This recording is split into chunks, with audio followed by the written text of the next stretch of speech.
let's go back to the components of the blood and consider them one at a time, starting with the plasma. The plasma is the liquid part of the blood. It's mostly water. It's about 92% water, and about 8% dissolved solutes, things that are found in the plasma. Almost anything we're going to transport in the blood is going to be found dissolved in the plasma. So the nutrients like glucose and amino acids and vitamins are in the plasma. The waste products like urea and ammonia and uric acid, they're found dissolved in the plasma. The hormones that are traveling through the body are in the plasma. Proteins are found in the plasma. Gases like nitrogen and carbon dioxide and even a little bit of oxygen are found dissolved in the plasma. And ions or electrolytes, things like sodium and potassium, magnesium and calcium, they're found dissolved in the plasma. One of the most important ions found in the plasma is sodium. Sodium is important because it is the major plasma ion. You have more sodium than any other ion in your plasma. That means it has a big effect on the osmolarity and therefore can affect what's going on with your blood pressure and your blood volume. What I want to spend a couple minutes on next are the different proteins that are found in the plasma. There are a lot of different proteins in the plasma and they have different functions. Together, these plasma proteins are important because they affect the viscosity, the thickness of your blood and how it flows. And they also affect the colloid osmotic pressure, which as we saw before is what's going to affect the amount of water pulled into the blood and therefore affects blood volume and blood pressure.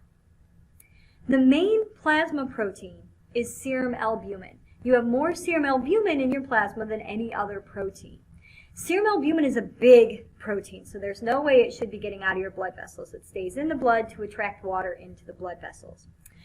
Serum albumin is made by the liver, and it's important for a number of reasons. It has several different important functions. In addition to affecting viscosity and colloid osmotic pressure, it also is important for transporting lipids, hormones, and other molecules around in the blood.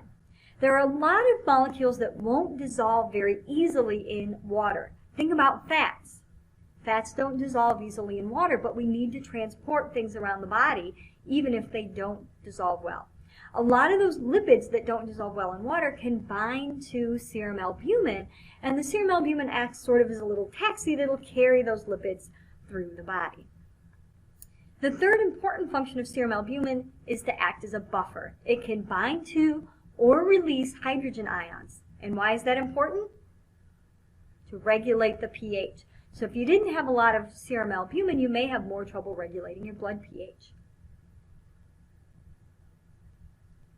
A second group of plasma proteins are the alpha and beta globulins. Globulins are just glob-shaped proteins, and the alpha and beta globulins are made by your liver, and they're important in your blood for some of the same reasons that serum albumin is. In addition to contributing to the viscosity and the colloid osmotic pressure, the alpha and beta globulins are really important for transport. They do, like serum albumin, bind to lipids and hormones to help transport them around the body.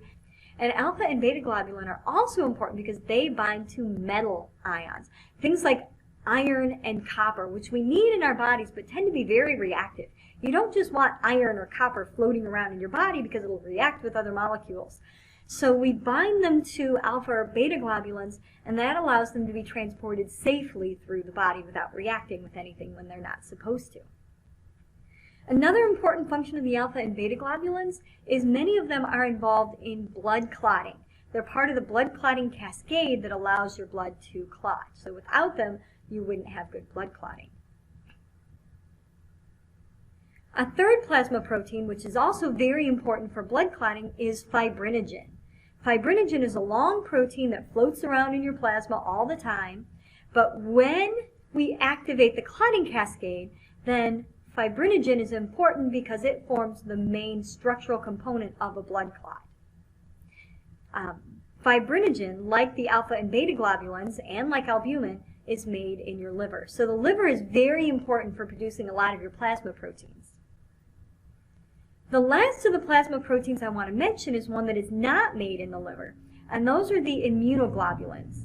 Immunoglobulins are made by a special type of white blood cells called B cells. And the immunoglobulins are the antibodies in your blood. And these antibodies can bind to things that don't belong and help provide protection as part of the immune system.